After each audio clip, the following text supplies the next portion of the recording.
ओम शांति। 19 मार्च 2025 बाबा के महावाक्य हैं। बाबा कहते, मीठे बच्चे, तुम्हें इस पुरानी दुनिया, पुराने शरीर से जीते जी मरकर घर जाना है। इसलिए देह अभिमान छोड़ देही अभिमानी बनो। प्रश्न है, अच्छे अच्छे पुरुषार्थी बच्चों की निशानी क्या होगी? उत्तर है, जो अच्छे पुरुषार्थी हैं वह सवेरे सवेरे उठकर देही अभिमानी रहने की प्रैक्टिस करेंगे। वह एक बाप को याद करने का पुरुषार्थ करेंगे। उन्हें लक्ष्य रहता है कि और कोई देहधारी याद ना आए। निरंतर बाप और 84 के चक्र की याद रहे। यह भी अहो सौभाग्य कहेंगे। ओम शांति। अभी तुम बच्चे जीते जी मरे हुए हो। कैसे मरे हो? देह अभिमान को छोड़ दिया तो बाकी रही आत्मा। शरीर तो खत्म हो जाता है, आत्मा नहीं मरती। बाप कहते हैं, जीते जी अपने को आत्मा समझो और परमपिता परमात्मा के साथ योग लगाने से आत्मा पवित्र हो जाएगी। जब तक आत्मा बिल्कुल पवित्र नहीं बनी है तब तक पवित्र शरीर भी मिल ना सके। आत्मा पवित्र बन गई तो फिर यह पुराना शरीर आप ही छूट जाएगा। जैसे सर्प की खल ऑटोमेटिकली छूट जाती है, उनसे ममत्व मिट जाता है। वह जानता है कि हमको नई खाल मिलती है, पुरानी उतर जाएगी। हर एक को अपनी अपनी बुद्धि तो होती है ना। अभी तुम बच्चे समझते हो हम जीते जी इस पुरानी दुनिया से, पुराने शरीर से मर चुके हैं। फिर तुम आत्माएं भी शरीर छोड़ कहाँ जाएंगी? अपने घर। पहले पहले तो यह पक्का करना है, हम आत्मा हैं, शरीर नहीं। आत्मा कहती है, बाबा हम आपके हो चुके हैं, जीते जी मर चुके हैं। अब आत्मा को फरमान मिला हुआ है कि मुझ बाप को याद करो तो तुम तमो प्रधान से सतो प्रधान बन जाएंगे। यह याद का अभ्यास पक्का चाहिए। आत्मा कहती है, बाबा आप आए हैं तो हम आपके ही बनेंगे। आत्मा मेल है ना कि फीमेल। हमेशा कहते हैं हम भाई भाई हैं, ऐसे थोड़े ही कहते हम सब सिस्टर्स हैं। सब बच्चे हैं, सब बच्चों को वर्षा मिलना है। अगर अपने को बच्ची कहेंगे तो वर्षा कैसे मिलेगा? आत्माएं सब भाई भाई हैं। बाप सबको कहती हैं, रूहानी बच्चों मुझे याद करो। आत्मा कितनी छोटी है, ये बहुत महीन समझने की बातें बच्चों को याद ठहरती नहीं है। सन्यासी लोग दृष्टांत देते हैं, मैं भैंस हूँ, मैं भैंस हूँ। ऐसे कहने से फिर भैंस बन जाते हैं। अब वास्तव में भैंस कोई बनता थोड़ी है। बाप तो कहते हैं अपने को आत्मा समझो। यह आत्मा और परमात्मा का ज्ञान तो कोई को है नहीं, इसलिए ऐसी ऐसी बातें कह देते हैं। अब तुमको देही अभिमानी बनना है। हम आत्मा, ये पुराना शरीर छोड़ हमको जाए नया लेना है। मनुष्य मुख से कहते भी हैं कि आत्मा स्टार है, भ्रिकुटी के बीच में रहती है। फिर कह देते अंगूठे मिसल है। अब सितारा कहाँ और अंगूठा कहाँ? और फिर मिट्टी के शालिग्राम भी बैठ बनाते हैं। इतनी बड़ी आत्मा तो हो नहीं सकती। मनुष्य देह अभिमानी है, ना तो बनाते भी मोटे रूप में है। यह तो बड़ी सूक्ष्म महीनता की बातें हैं। भक्ति भी मनुष्य एकांत में कोठी में बैठ करते हैं। तुमको तो गृहस्थ व्यवहार में, धंधे आदि में रहते हुए बुद्धि में यह पक्का करना है हम आत्मा है। बाप कहते हैं, मैं तुम्हारा बाप भी इतनी छोटी बिंदु हूँ। ऐसे नहीं कि मैं बड़ा हूँ, मेरे में सारा ज्ञान है। आत्मा और परमात्मा दोनों एक जैसे ही हैं, सिर्फ उनको सुप्रीम कहा जाता है। यह ड्रामा में नूंद है। बाप कहते हैं, मैं तो अमर हूँ। मैं अमर ना होता तो तुमको पावन कैसे बनाऊँ, तुमको स्वीट चिल्ड्रन कैसे कहूँ? आत्मा ही सब कुछ करती है। बाप आकर देही अभिमानी बनाते हैं, उसमें ही मेहनत है। बाप कहते हैं, मुझे याद करो और कोई को याद ना करो। योगी तो दुनिया में बहुत है। कन्या की सगाई होती है तो फिर पति के साथ योग लग जाता है ना। पहले थोड़े ही था, पति को देखा फिर उनकी याद में रहती है। अब बाप कहते हैं, माँ में कम याद करो। ये बहुत अच्छी प्रैक्टिस चाहिए। जो अच्छे अच्छे पुरुषार्थी बच्चे हैं वह सवेरे सवेरे उठकर देही अभिमानी रहने की प्रैक्टिस करेंगे। भक्ति भी सवेरे करते हैं ना, अपने अपने इष्ट देव को याद करते हैं। हनुमान की भी कितनी पूजा करते हैं, लेकिन जानते कुछ भी नहीं। बाप आकर समझाते हैं तुम्हारी बुद्धि बंदर मिसल हो गई है, अब फिर तुम देवता बनते हो। अब यह है पतित तमो प्रधान दुनिया। अभी तुम आए हो बेअद के बाप के पास, मैं तो पुनर्जन्म रहित हूँ। यह शरीर इस दादा का है, मेरा कोई शरीर का काम नहीं। मेरा नाम ही है कल्याणकारी शिव। तुम बच्चे जानते हो शिव बाबा कल्याणकारी आकर नरक को स्वर्ग बनाते हैं। कितना कल्याण करते हैं, नरक का एकदम विनाश करा देते हैं। प्रजापिता ब्रह्मा द्वारा अभी स्थापना हो रही है। यह प्रजापिता ब्रह्मा मुख वंशावली। चलते फिरते एक दो को सावधान करना है, मन मना भव। बाप कहते मुझे याद करो तो विकर्म विनाश होंगे। पतित पावन तो बाप है ना, उन्हें भूलने से भगवानुवाच के बदले श्री कृष्ण भगवानुवाच लिख दिया है। भगवान तो निराकार है, उनको परमपिता परमात्मा कहा जाता है, उनका नाम ही शिव है। शिव की पूजा भी बहुत होती है, शिव काशी कहते रहते हैं।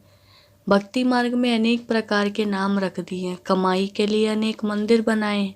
असली नाम शिव है, फिर सोमनाथ रखा है। सोमनाथ सोमरस पिलाते हैं, ज्ञान धन देते हैं, फिर जब पुजारी बनते हैं तो कितना खर्चा करते हैं उनके मंदिर बनाने पर, क्योंकि सोमरस दिया है ना। सोमनाथ के साथ सोमनाथनी भी होगी।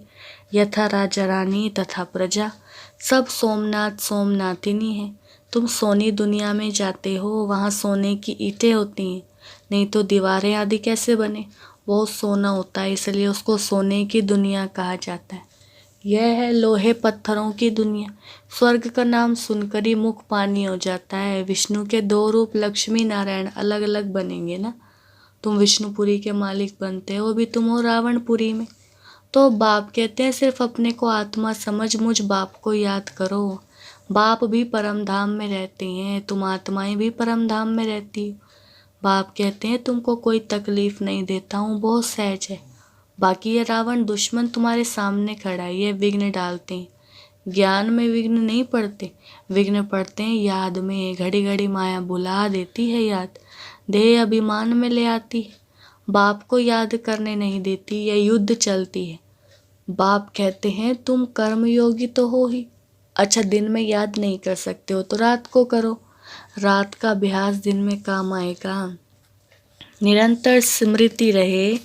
जो बाप हमको विश्व का मालिक बनाते हैं, हम उसे याद करते हैं। बाप की याद और 84 जन्मों के चक्र की याद रहे तो अहो सौभाग्य। औरों को भी सुनाना है, बहनों और भाइयों, अब कलयुग पूरा हो, सतयुग आता है। बाप आए हैं सतयुग के लिए, राजयुग सिखला रहे हैं। कलयुग के बाद सतयुग आना है।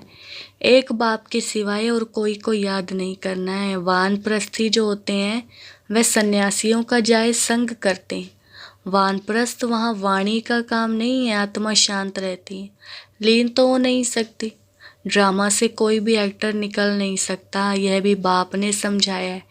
एक बाप के सिवाय और कोई को याद नहीं करना है, देखते हुए भी याद ना करो। यह पुरानी दुनिया तो विनाश हो जानी है, कब्रिस्तान है ना। मुर्दों को कभी याद किया जाता है क्या? बाप कहते हैं ये सब मरे पड़े हैं, मैं आया हूँ पतितों को पावन बनाए ले जाता हूँ, या ये सब खत्म हो जाएंगे। आजकल बॉम्ब शादी जो भी बनाते हैं बहुत तीखे तीखे बनाते रहते हैं, कहते हैं यहाँ बैठे जिस पर छोड़ेंगे उस पर ही गिरेंगे। यह नूंद है, फिर से विनाश होना है। भगवान आते हैं नई दुनिया के लिए, राजयुग सिखला रहे हैं। यह महाभारत लड़ाई है जो शास्त्रों में गाई हुई है। बरोबर भगवान आए हुए हैं स्थापना और विनाश करने, चित्र भी क्लियर है। तुम साक्षात्कार कर रहे हो कि हम यह बनेंगे, यहाँ की यह पढ़ाई खत्म हो जाएगी, वहाँ तो बैरिस्टर डॉक्टर आदि की दरकार नहीं होती। तुम तो यहाँ का वर्षा ले जाते हो, हुनर भी सब यहाँ से ले जाएंगे। मकान आदि बनाने वाले फर्स्ट क्लास होंगे तो वहाँ भी बनाएंगे। बाजार आदि तो भी होगी ना, काम तो चलेगा। यहाँ से सीखा हुआ अक्ल ले जाते हैं, साइंस से भी अच्छे हुनर सीखते हैं। वह सब वहाँ काम में आएंगे। प्रजा में जाएंगे, तुम बच्चों को तो प्रजा में नहीं आना है, तुम आए हो बाबा मम्मा के तख्त नशीन बनने। बाप जो श्रीमत देते हैं उस पर चलना है।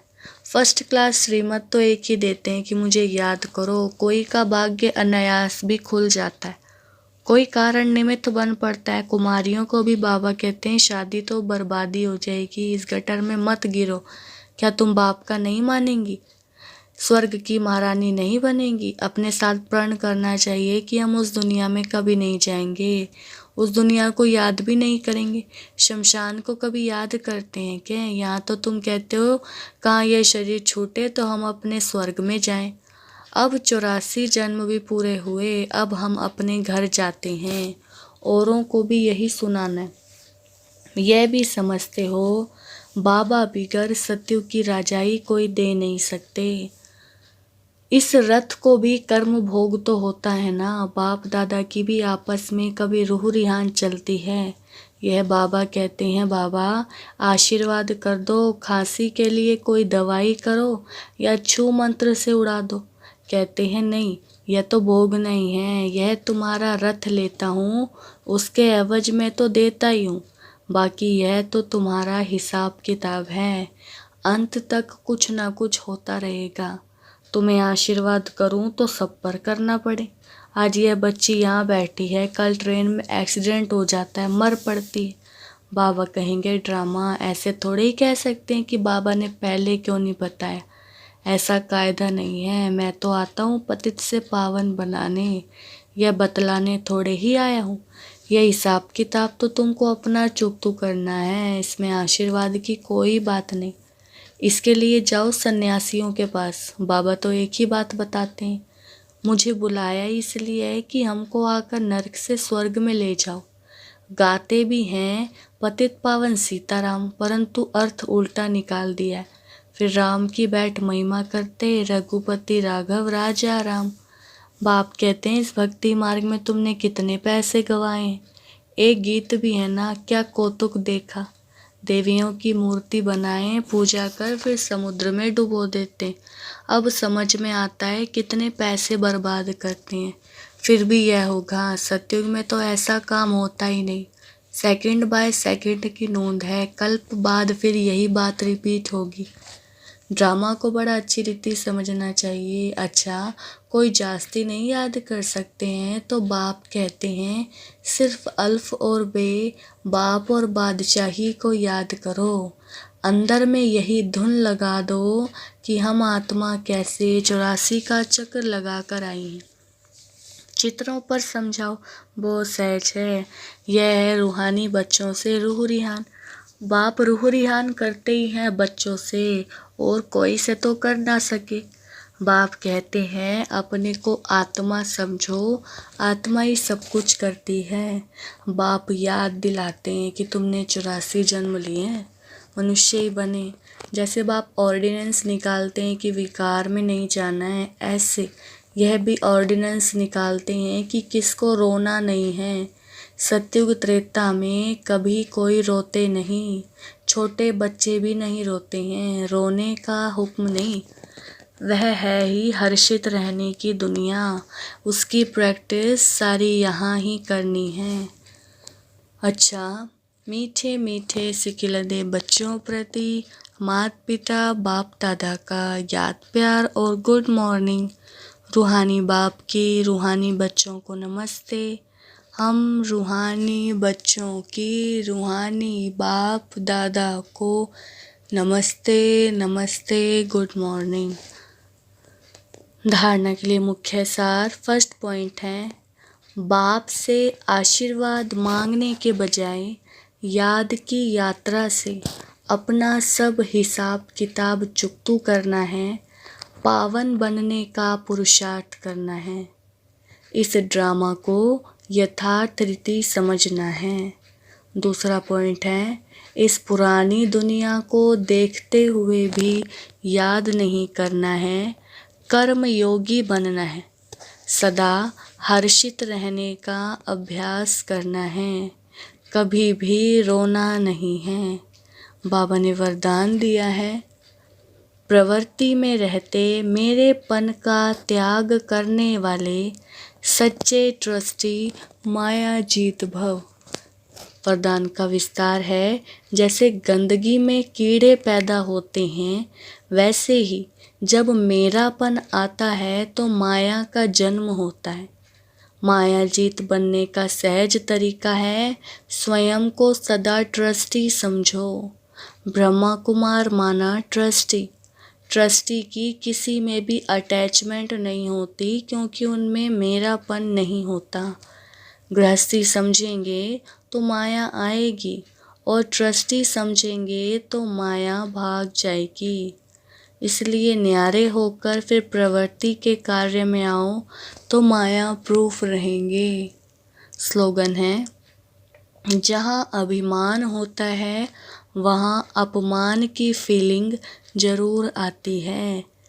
अव्यक्त इशारे, सत्यता और सभ्यता रूपी कल्चर को अपनाओ। आपकी आंतरिक स्वच्छता, सत्यता उठने में, बैठने में, बोलने में, सेवा करने में लोगों को अनुभव हो, तब परमात्म प्रत्यक्षता के निमित्त बन सकेंगे। इसके लिए पवित्रता की क्षमा सदा जलती रहे, जरा भी हलचल में ना आए। जितना पवित्रता की क्षमा यानी रोशनी अचल होगी, उतना सहज सभी बाप को पहचान सकेंगे। अच्छा, ओम शांति।